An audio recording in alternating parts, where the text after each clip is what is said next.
السلام علیکم ورحمۃ اللہ وبرکاتہ نحمدہ ونصلی علی رسولہ الکریم بسم اللہ الرحمن الرحیم۔ حضرت ذوالنون مصری رضی اللہ تعالیٰ عنہ ایک مرتبہ دریائے نیل کے کنارے کہیں تشریف لے جا رہے تھے کہ آپ نے دریائے نیل کے کنارے ایک بہت بڑے بچھو کو دیکھا۔ حضرت ذوالنون مصری رضی اللہ تعالیٰ عنہ نے سوچا کہ یہ موذی جانور ہے، کہیں کسی کو تکلیف نہ پہنچا دے، کسی کو ڈنک نہ مار دے۔ یہ سوچتے ہوئے آپ نے اسے مارنے کے لیے پتھر اٹھانے کے لیے ہاتھ بڑھایا۔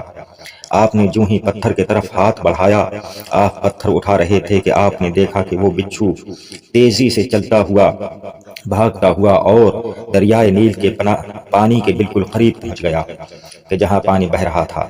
حضرت ذوالنون مصری رضی اللہ تعالیٰ عنہ نے دیکھا کہ اسی وقت ایک مینڈک کہیں سے کود کر اور وہاں آ گیا، اور آپ نے دیکھا کہ فوراً وہ بچھو اس مینڈک کے پشت پر، اس کی پیٹھ پر سوار ہو گیا، اور پھر وہ مینڈک پانی پر تیرنے لگا اور تیرتا ہوا پانی کو طے کرتا ہوا دوسری جانب دریائے نیل کے دوسری کنارے پر جانے لگا۔ حضرت ذوالنون مصری رضی اللہ تعالیٰ عنہ کو یہ دیکھ کر بڑا تعجب ہوا، اور یہ عجیب نظارہ آپ دیکھنے کے لیے اسی کی طرف چل دیے کہ جس طرف وہ مینڈک جا رہا تھا۔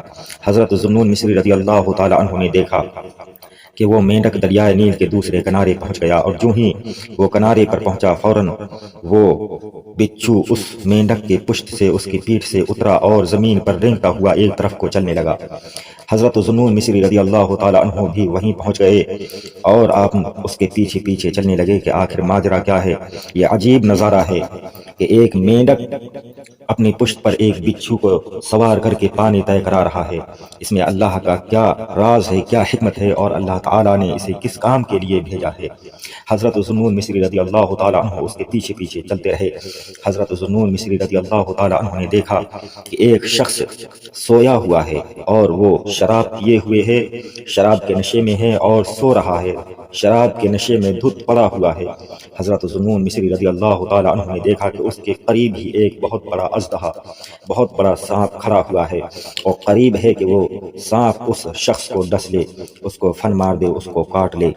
اور اس سے پہلے کہ وہ سانپ اس شخص کو کاٹے کہ وہ بچھو دوڑ کر اس کے پاس پہنچا، اور اتنا بڑا زہریلا وہ بچھو تھا کہ اس بچھو نے جاتے ہی فوراً اس اژدہے پر اپنا ڈنک مارا، اس سانپ پر اس بچھو نے اپنا ڈنک مارا۔ اتنا زہریلا بچھو کے ڈنک مارتے ہی اس سانپ کے ٹکڑے ہو گئے، اس کے بچھو کے زہر سے اس سانپ کے ٹکڑے ٹکڑے ہو گئے۔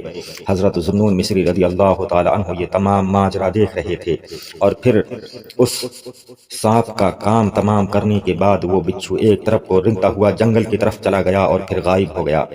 حضرت ذوالنون مصری رضی اللہ تعالیٰ عنہ وہیں کھڑے رہے اور آپ دیکھتے رہے۔ کچھ ہی دیر کے بعد وہ سوتا ہوا شخص جو شراب کے نشے میں تھا فوراً وہ جاگا۔ حضرت ذوالنون مصری رضی اللہ تعالیٰ عنہ ابھی اسی جگہ کھڑے ہوئے تھے، یہ دیکھ رہے تھے۔ وہ شخص جو ہی جاگا اور اس نے اپنے پاس ایک مرے ہوئے ٹکڑے کیے ہوئے اور تازہ جس سے خون بہ رہا تھا سانپ کو دیکھا تو وہ ڈر کر بھاگنے لگا۔ حضرت ذوالنون مصری رضی اللہ تعالیٰ عنہ نے اب اس سے کہا کہ اے انسان، اب تو کیوں بھاگ رہا ہے؟ اس سے کیوں بھاگتا ہے؟ اللہ تعالیٰ نے تجھ پر کرم فرمایا اور بچھو کے ذریعہ تمہاری جان بچا لی۔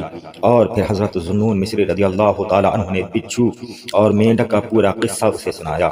شرابی یہ سن کر بہت حیرت میں پڑ گیا، اور سن کر اس نے آسمان کی طرف سر اٹھایا، اور پھر اس نے کہا کہ یا اللہ، ایک نافرمان پر تیرا یہ احسان ہے تو فرما برداروں پر تیرا کتنا عظیم کرم ہوگا، کتنا تیرا احسان ہوگا۔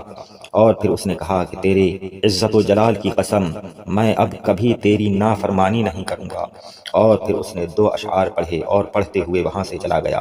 ان 2 شعروں کا مطلب یہ ہے کہ اے سونے والے، اللہ تعالیٰ تیری نگہبانی فرماتا ہے ہر بری شے سے جو اندھیرے میں چلتی ہے۔